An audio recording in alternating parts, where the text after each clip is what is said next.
Now we're going to interpret a scatterplot. So when you're interpreting a scatterplot, you want to identify the direction, form, and strength of the relationship, and then write it in the context of the problem.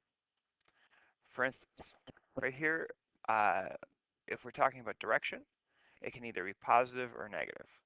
So this one generally has a positive direction, and this one generally has a negative direction. Now the form can either be linear or nonlinear. Those are two options. Here we have a linear graph. Here we have a nonlinear graph. And when we talk about strength, we're going to use something called R. But for right now, and R is your correlation coefficient. You probably learned about it before. But if it looks like this, it's a fairly weak relationship. And once it gets up to 0.7, 0.8, it starts being a moderate relationship, and 0.9 is strong, or 0.99 is very strong. And if it's negative, it's meaning it's going down. Positive, has a positive R. We'll talk more about that. So those are the three things you really need to look for.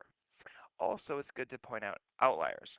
There's a difference between something called an outlier, which is a point like this, and an influential point.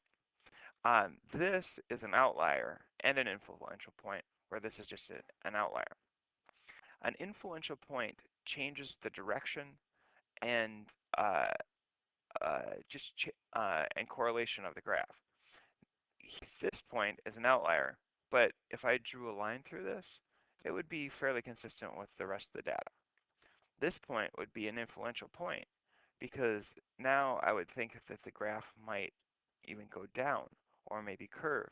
So this would change what we think about the relationship between the data. So we call it an influential point.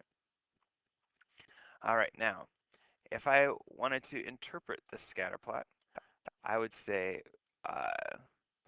there is that looks reasonably strong, moderate to strong. Uh, so I would say a strong, positive,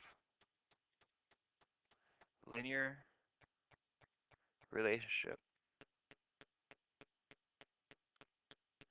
between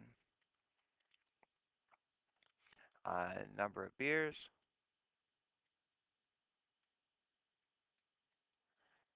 and blood alcohol content.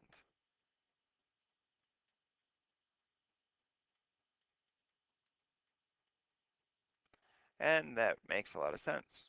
If you drink a lot of beers, your blood alcohol should rise.